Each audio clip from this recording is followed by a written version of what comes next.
here to bring a new type of news show. New insights, new styles, and new topics every day. We're News Generation. Bring news just for you. It's Monday, October 7th here in Seoul. I'm Song Yujin and you're watching News Generation. Today we're joined by Cheska Dain-hong. Happy Monday, everyone! Happy Monday! And Ki Kim. Happy Monday! Yay! Happy Monday! Yay! Now both are here to speak on behalf of those in their 20s and 30s. Now as always, we're going to start with our news feed, which covers different hashtags and news items trending online. South Korea's Hanwha Group successfully wrapped up the 2024 Seoul International Fireworks Festival at Yeouido Hangang Park on Saturday, drawing over 1 million spectators. Celebrating its 20th anniversary, the festival featured performances from South Korea, the US, and Japan. This year, Hanwha increased the size and scale of the fireworks, launching 20% more high-altitude fireworks. Moving on the entertainment front, K-pop boy group Stray Kids' 9th mini-album 8 has become the 4th best-selling album in the United States and also the best-selling K-pop album in the country as of September. According to the group's agency JYP Entertainment, 8 released on July 19th sold the 4th highest number of albums this year, following the Tortured Poets Department by Taylor Swift, Days Before Rodeo by Travis Scott, and Hit Me Hard and Soft by Billie Eilish. Finally, jogging has become a major trend among the younger generation in South Korea, with young people flocking to join local running clubs and participate in marathons. At one marathon that took place last weekend, nearly 60% of participants were in their 20s and 30s. Now, this growing interest in jogging has led to an increase in participants in the running classes offered by Seoul City, and some places like Yeouido subway station are even offering dedicated facilities for runners, such as changing room, storage, and non-motorized treadmills that can help improve your running posture. So I also want to ask our panelists, why do you think running has become such a big hobby among our generation? And the most basic question, do you like running as well? No. Because I don't like long running. First of all, I have a super flat feet, and I just don't like it. The reason being is I was a basketball team while in high school back in the States, and for the training, I had to run miles after miles almost every day. And for the military training, I had a long walking with every facilities on my back, and running made me very reluctant to run in any circumstances. And for my job, I have to stay slim, right. So running a treadmill was sort of a must. It was not even an option. But running a marathon, of course, became sort of a fad. When you reach 5 kilometers, 10 kilometers, or even half a marathon, you feel you achieved something. Right. And they even give you a medal for it. Yep. It says like 5 kilometer engraved in it. So, and some pictures to, of course, post on your social media. So it's something you do with your friends and your colleagues. And after all, it's good for your health. Right, it's good for your health, and as you mentioned, it gives you a great sense of accomplishment. Sure. Absolutely. Right. Now, do you like running, Cheska? I do like running, but I cycle every night, and I've been cycling the same Han River area for the past 5 years. So I can definitely tell for sure that there's a growing trend of runners every night. I've never seen this many clubs, so-called in Korea, 동호회, of people running. And I think it has to do with 2 major things, just to go over really quickly. One is definitely the affordability. Right. As a runner, you don't need a lot of gears. You're not time restricted. You only need shoes and clothes. Yeah, right? You just need to go out and run, and you can run anywhere. So I think the 2030s, concerning the inflation and everything, they find it very easy to pick it up quickly. The other second thing is, as a 2030 Korea people, and we're all in that part of generation, it's really hard to go out and meet people. Right. So joining running clubs and going to a marathon gives the sense of achievement, but also you get to do it with people, which gives you a sort of sense of responsibility and accountability. So maybe that's why our generation is having this crazy fad or trend of running. Yeah. Right, and we're actually going to dive into our generation's craze towards running next year, next week on NewsGen, so please stay tuned for that as well. And that was our news feed for this Monday. So we're now going to move on to our main discussion of the day by taking a look at the screen. ASEAN, the Association of Southeast Asian Nations, was established in 1967 and now includes 10 member states. This week, South Korean President Yoon Suk-yeol is attending the ASEAN Summit in Laos, as well as the ASEAN Plus 3 Summit alongside Japan and China. Today on News Gen, we're exploring South Korea's cultural ties with Southeast Asia and how these connections have deepened over the years. Right, so as mentioned in the VCR, today we'll be discussing South Korea's relationship with the ASEAN region in a cultural perspective as the South Korea-ASEAN summit is coming up this week. So let's first talk about what we can expect from the summit and why this event is so important. So this year marks and celebrates the 35th anniversary of the diplomatic relation between South Korea and the ASEAN. So at the October summit, the comprehensive strategic partnership between South Korea and ASEAN is being updated. And President Yoon is the first Korean leader to visit Korea in 13 years. And we have just seen the live footage just before us, and will be coming up later on also. But more generally concerning the ASEAN summit and its key issues that came up include the economic forecast, the geopolitical security, especially in the European region and the Middle East, since there's a war ongoing, and also the ASEAN Community Vision 2025, which will include digital transformation, sustainable development, and connectivity among other countries as well. Right, so this year is definitely a milestone for South Korea-ASEAN relations, and a lot of key agendas are expected to be discussed at the summit. Now, Ki, I want to ask you, leading up to the summit, have there been any key events or meetings between the two sides? For sure, there was a policy sharing workshop on 30th of September as Korea and ASEAN countries share the same issues, especially on their population structures such as aging society or low birth rate, thus having the labor power shrinking. They talked about how to improve and cooperate to better cope with these issues altogether, and also many of the Southeast Asian countries are friendly to South Korea, of course, because the K-contents, Korean contents, are sort of showing dominance all over these countries. Right, and as you just talked about K-content, when we talk about Korea-ASEAN relations, culture has been playing a big role. Southeast Asia is one of the regions where the Korean wave, or Hallyu, has become incredibly popular, right, Cheska? Yeah, I mean, especially now. I mean, for South Asian countries, Hallyu or the K-wave has always been on the rise. But I really think we are enjoying and sort of celebrating the generation in which this K-wave is huge. It's truly, I mean, almost sensational, which we'll talk about later. So let's take a look at the screen to see some of its most popular categories for each country. Now, we start first off with Thailand, which has the second largest economic size. Its most popular category include K-content, which is not surprising, but it also includes dramas, webtoons, and many other forms. And also, after having some of its Thai members, one of the most popular K group, including the Blackpink and Lisa. Yeah, exactly, and also Nichkhun Up 2 p.m. Yeah. Thank you so much. Yes.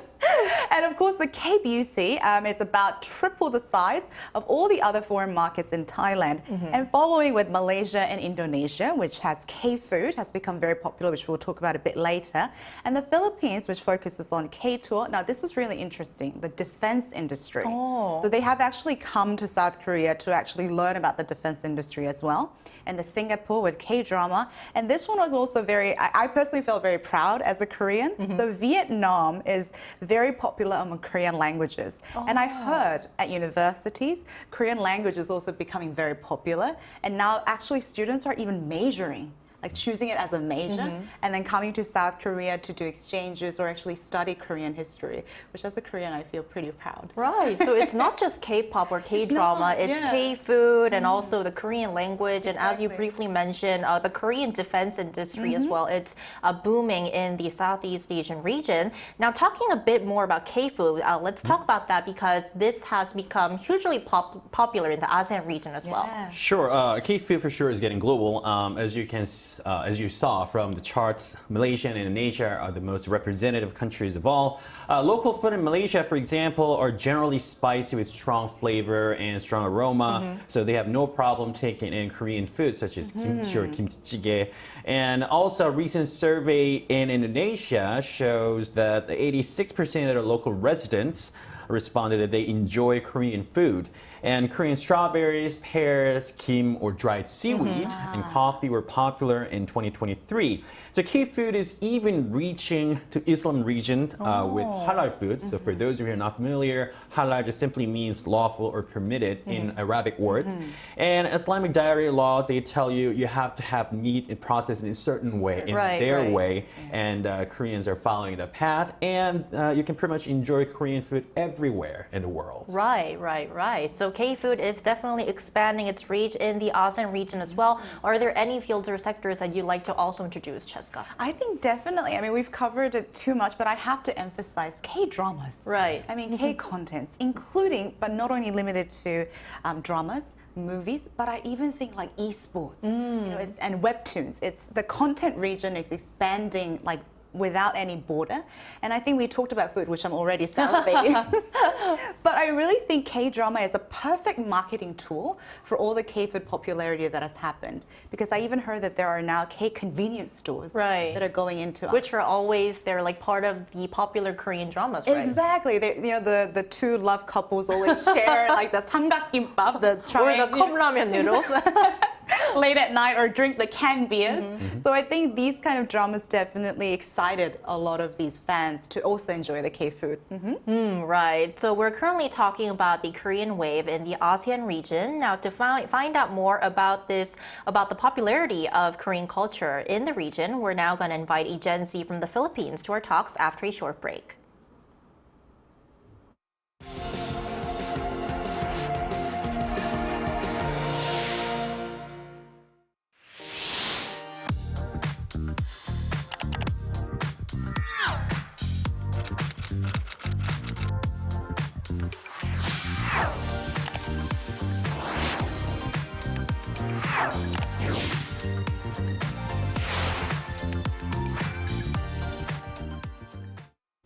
So today we're joined by Jade Zaina Humawas, a Gen Z from the Philippines. Welcome back to the show, Jade.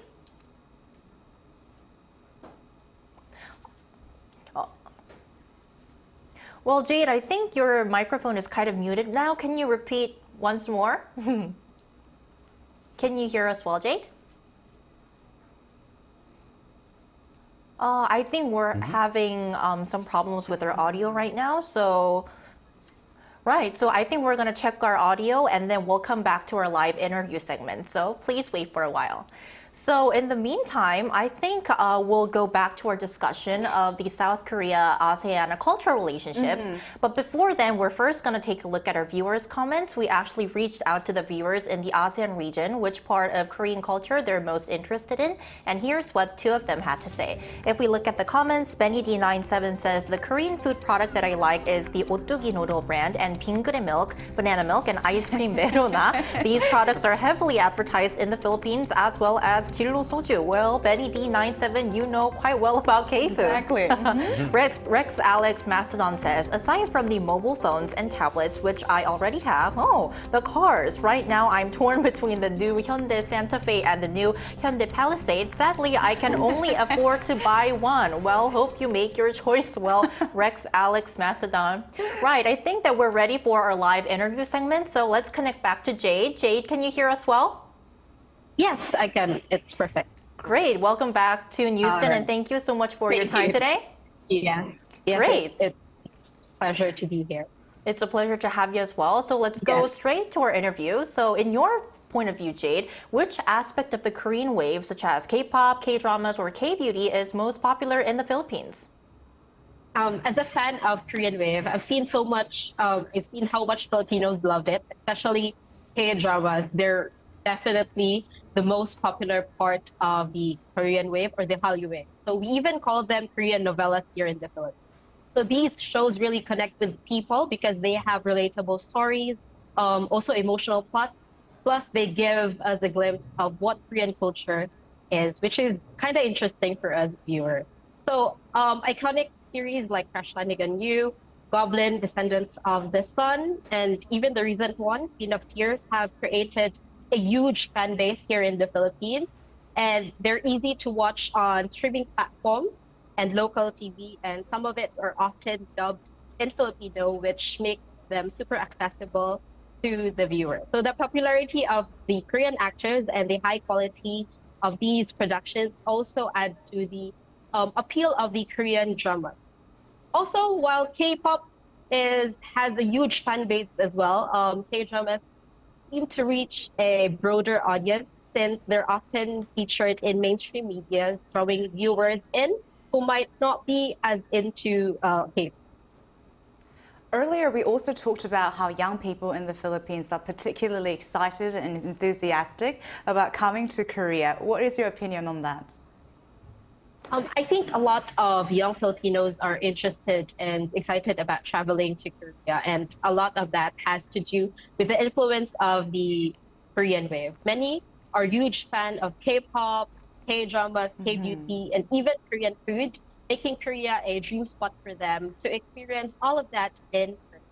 They're really into visiting K-drama filming locations, K-pop concert venues, trendy shopping areas, and have a taste of the authentic Korean food.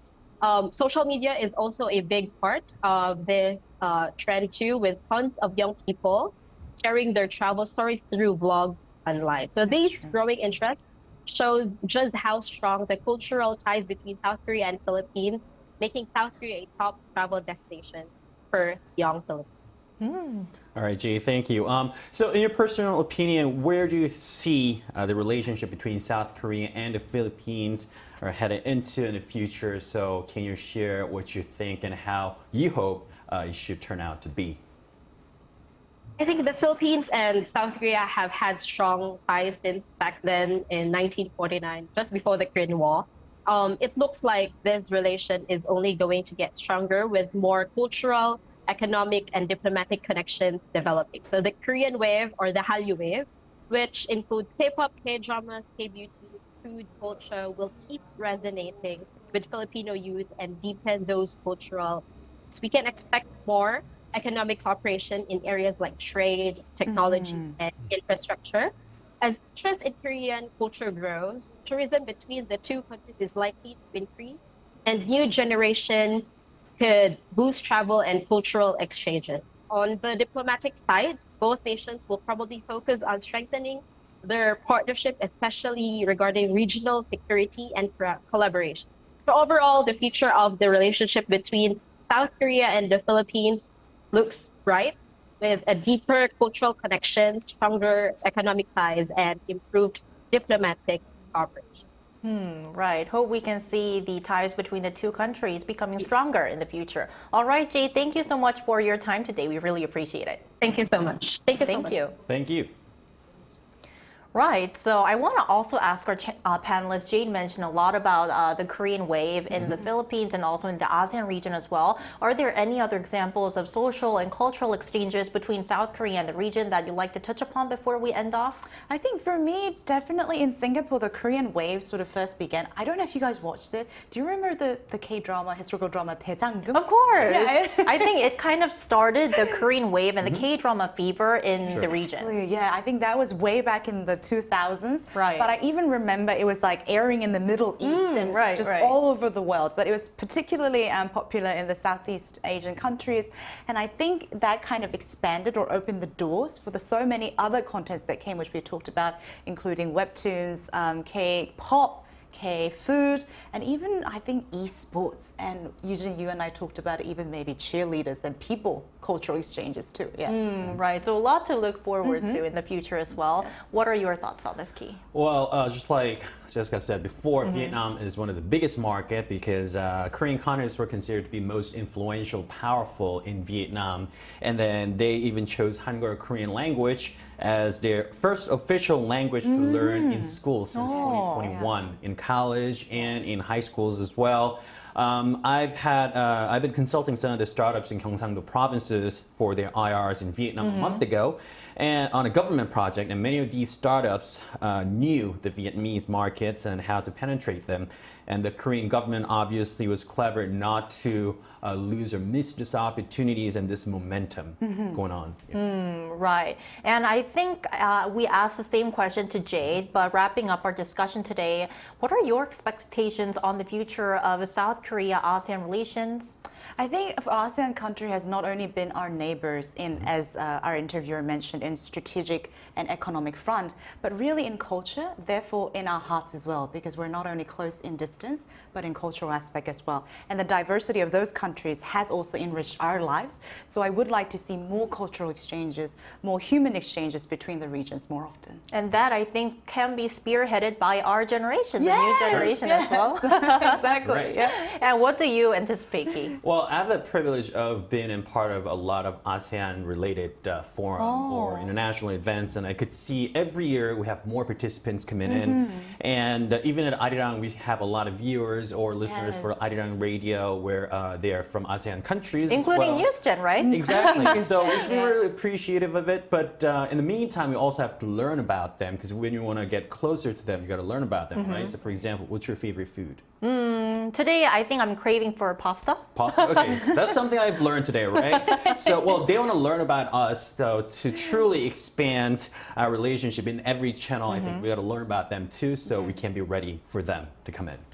Right, and I think that both sides will get to know more about each other through the South Korea-ASEAN Summit that will be taking place this week. Now, if you want more, if you're interested in the summit and if you want to know more, please tune into Arirang News coverage of the South Korean ASEAN Summit this week. And that's all from us today here at NewsGen, but NewsGen will be back tomorrow at our new time, which is once again 10:30 a.m. Korea time. Special thanks today to Cheska Dayan-ho. Pleasure's always mine. Thank you. Thank you, and Ki Kim. Thank you. Thank you. And thank you everyone for watching, and we'll see you tomorrow. We are News Generation.